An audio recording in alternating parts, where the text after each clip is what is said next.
शीत ऋतु आगमन रे चलचंचल हेउछि प्रत्येक पर्यटनस्थली।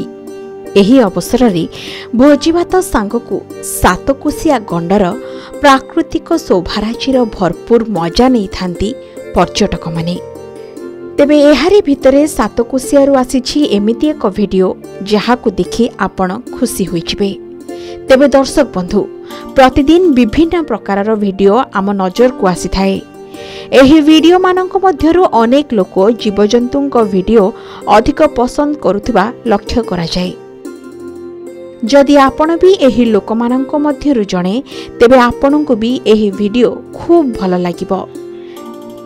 एही वीडियो रे आपण घड़ियाल शावक मानकु देखि परिबे, जेउ माने एबे निज वासस्थान को फेरी जाउछंती। एबे एमाने निजर दायित्व निजे नै परिबे। तेणु महानदी सातकोशिया गंडरे छड़ा जाइछि 12टी घड़ियाल शावक। जहा सूचना मिली कि बन्यारे भासी जिबा आशंका थिबारु गत जुलाई मासरे एही घड़ियाल छुआगुड़ी को उद्धार करी टिकरपड़ा ठारे थिबा घड़ियाल रेस्क्यू सेंटर रे रखा जाइथिला। 6 मास सेमानंकु उपयुक्त जत्न रे रखा जिबा परे सेमानंकर स्वास्थ्य आकार एवं निजे शिकार करी खाइबा को योग्य हेबा परे प्राकृतिक परिवेश रे छड़ा जाइछि। सातकोशिया डीएफओ प्राणी चिकित्सक एवं जने विशेषज्ञ उपस्थिति रे एही शावक मानंकु पानी भितरे छड़ा जाइथिबा जणा पड़िछि।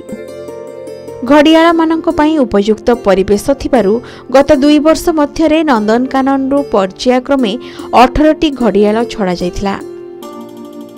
दीर्घ 40 वर्ष पर सातकोशिया महानदी गंडरे प्रथम थर पई गत 2021 मे मासरे 28टी छुआ जन्म होइथिले। एहा परे 2022 रे 32टी, 2023 रे 34टी एवं चलित वर्ष गत मे मासरे 35टी घड़ियाल छुआ जन्म होइथिले, किंतु बन्यारे सेमाने भासी जाइथिले। चलित बन्यारे किभली एही विरल घड़ियाल भासी न जिबे सेथिपाई कर्तृपक्ष एही भली पदक्षेप नेइथिले, जहाकु सभी प्रशंसा करिसंती।